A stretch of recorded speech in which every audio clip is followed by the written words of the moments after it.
The minister, who was on ground in Paris to motivate and also celebrate athletes to victory, stressed the importance of the athletes believing in themselves and showing Nigerian resilience. And said the ministry would continue to give Nigeria all the support it deserves to attain a podium finish. The minister specifically thanked Bolaji for winning the medal for her late coach and the country while charging other athletes to ensure a podium finish in the various sports. For Team Nigeria, they paraded the 24 athletes who are competing in 4 sports at the Games: para-athletics, para-badminton,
resting on their odds because we want to really do something great. You recall that in the last Olympics, we were unable to win anything.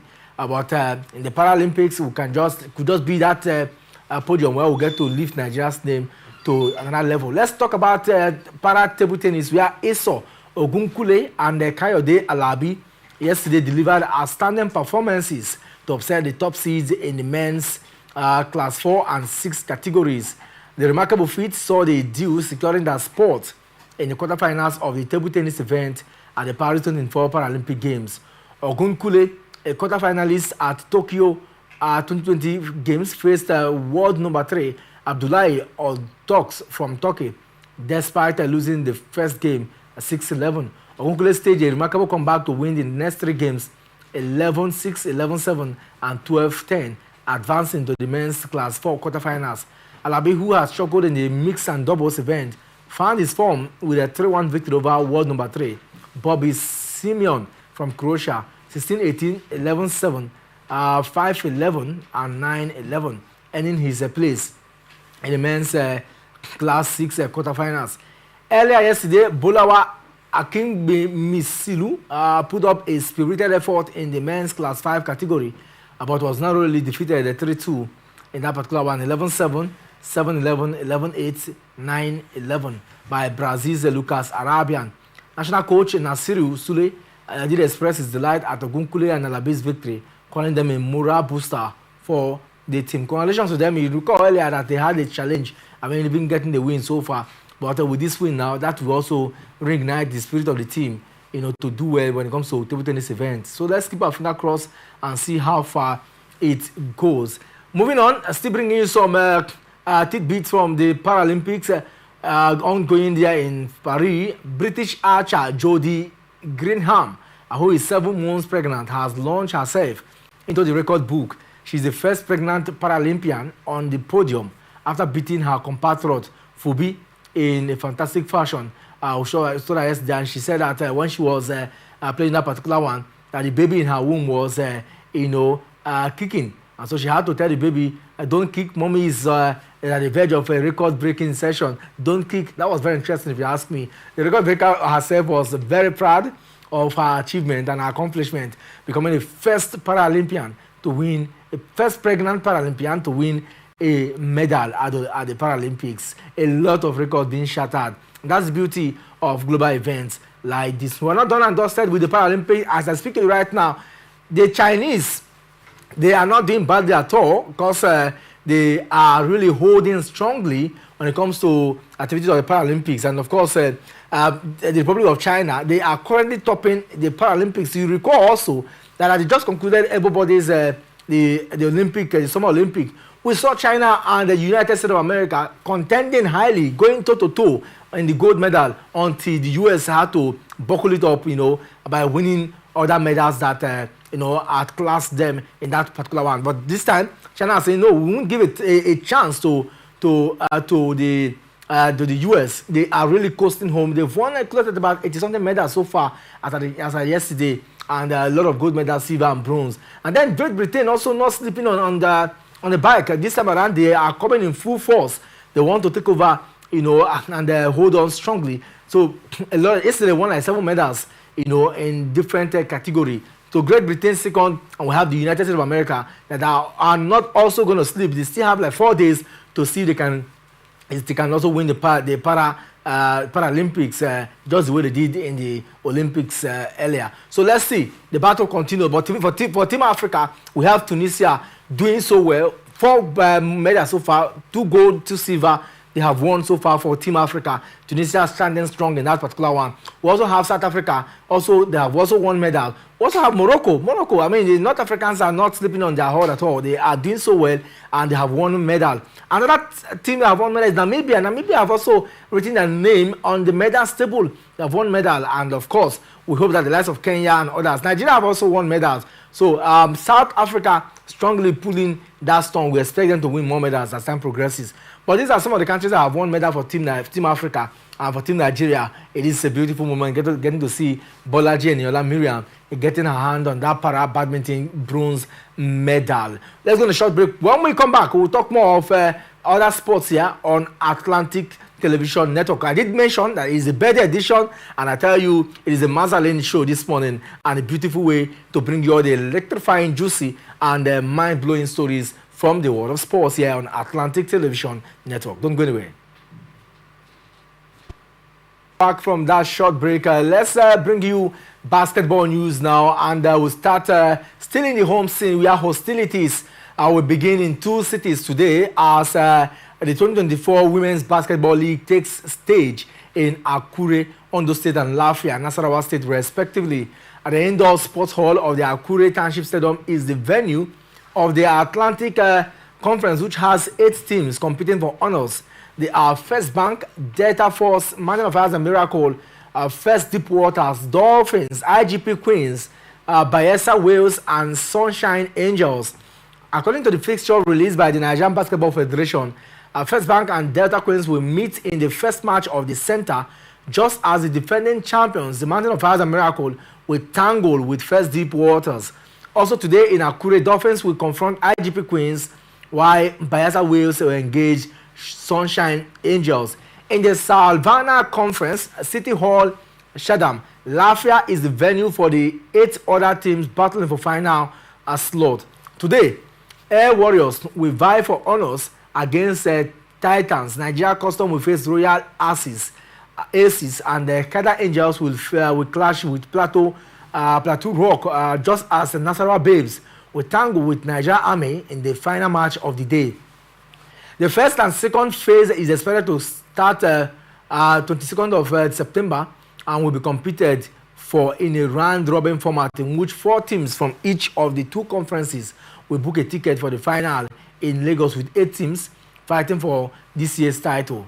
The group managing director of the sponsors or the partners, Adora Omeoji, has charged all the participants of this year's competition to embrace the spirit of friendliness and fair play. Also, President of the Nigerian Basketball Federation, Engineer Musa Kida, only a few days ago assured that all was set for the competition. Let's see how the girls will go about this particular one. But still talking about basketball news now, and this is not this is not palatable at all, as players of the Nigerian under-18 boys basketball team have been denied visas to this year's FIBA under-18 Afro Basket by the South African Consulate at the Federal Capital Territory in Abuja.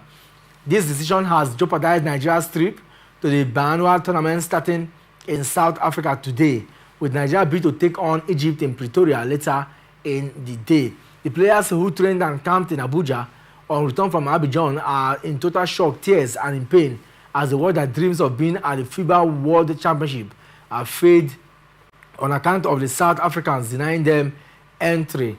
The vice chairman of the Youth Development Committee of the Nigerian Basketball Federation, Ugo Udeizu, who is already in Pretoria with the first team, was shocked when he was alerted on the development. He sees the development as a total sabotage and not a very good one at all. I hope that that will be an understanding, because I mean, I've never seen or heard where a country preparing for basketball events and then another will, because of issues, internal issues, stop giving that visa to them. And I asked a big question: what were the plans before now?